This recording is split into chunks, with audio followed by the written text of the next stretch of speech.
Friends, આજે હું બનાવવાની છું બટેકાનું સંભાર્યું શાક. એના માટે આપણને 4 મોટા ચમચા ચણાનો લોટ જોશે, મીઠું, હળદર, ધાણા જીરું, સાકર, એ તમને માપ કહેતી જઈશ, કોથમરી ઝીણી સમારેલી 1 ટેબલસ્પૂન, કસૂરી મેથી 1 ટીસ્પૂન ઉપર થોડીક,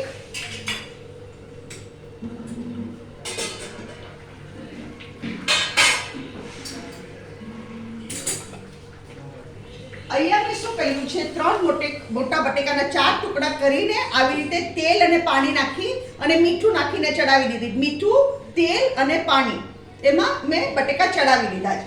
હવે આપણે બટેકા ચડી ગયા છે, હવે આપણે શાક બનાવવાનું ચાલુ કરીએ. એમાં હું શું કરીશ, હળદર નાખીશ,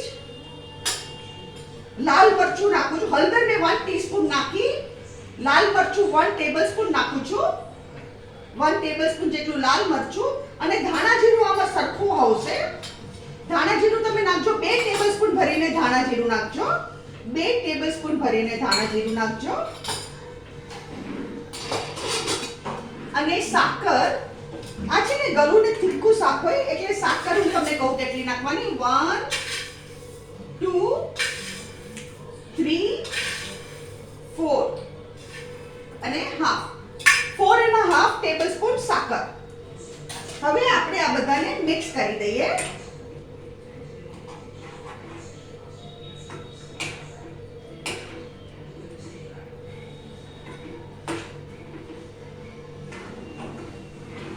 આ મિક્સ થઈ ગયું આપણું, એટલે હવે આમાં હું નાખું છું કસૂરી મેથી અને કોથમરી.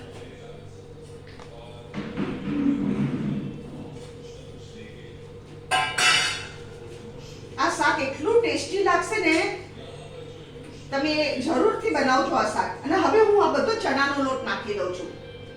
અને ચણાનો લોટ નાખ્યા પછી છે ને, તમારે એને બરાબર રેવા દેવાનું. ચણાનો લોટ જરાય કાચો ન હોવો જોઈએ, એટલું ખાસ ધ્યાન રાખવાનું.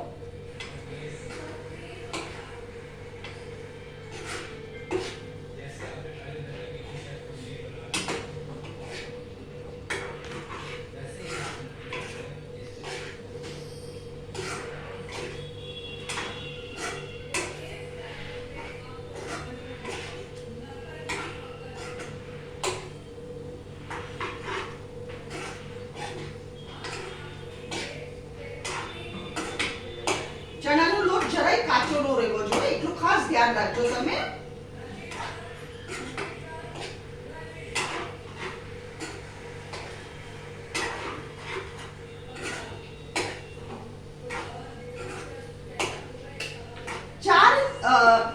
બટેકામાં મેં 1ના 4 ટુકડા કર્યા, 3 બટેટાના. એમાં 1 ગ્લાસથી થોડું ઓછું પાણી નાખીને મેં રાખેલા.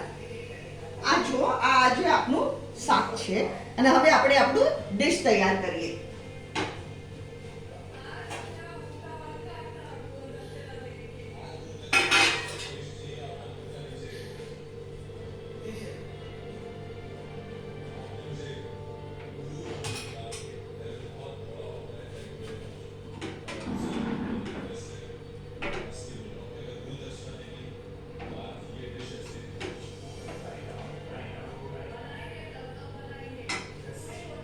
ફ્રેન્ડ્સ, આ છે આજની આપણી વેરાયટી બટેટાનું સંભાર્યું શાક.